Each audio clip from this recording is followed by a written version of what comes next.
Is it the Navy? The Navy paid me. I always said the Navy. Everything has been the Navy instead of the Air Force because, back in the 60s and 70s, there's Project Bluebook and the Air Force and all that. But everything associated with this was the Navy. So, and in these days, you hear some of these new types of crafts that are Transmedium.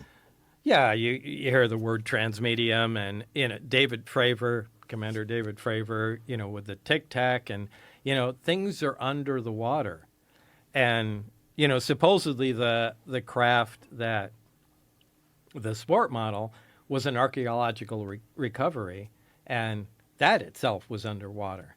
So what is the deal with the water? I mean,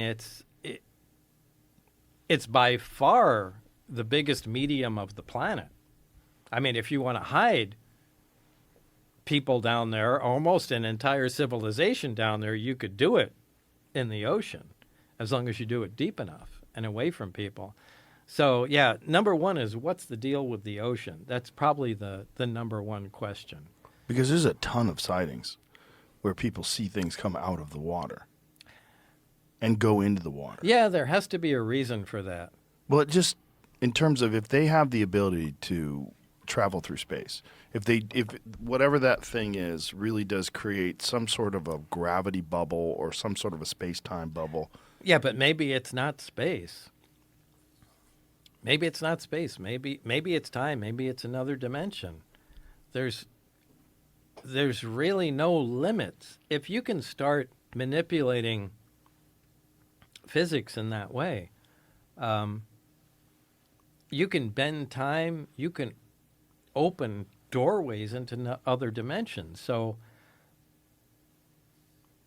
maybe it has nothing to do with look, we all want it to be like Star Trek. Right. Because Star Trek is really understandable.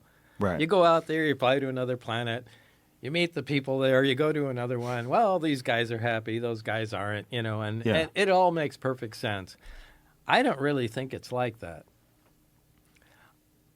Look, if you look in history, especially, in United States history, any time a superior race or intelligence meets with an inferior one, it's never good for the inferior guys. Never. We never come over and go, oh, we just want to teach you guys everything that we know. Right. No. Nope. It's like, we're going to rape all your women, take all your stuff, and then just kill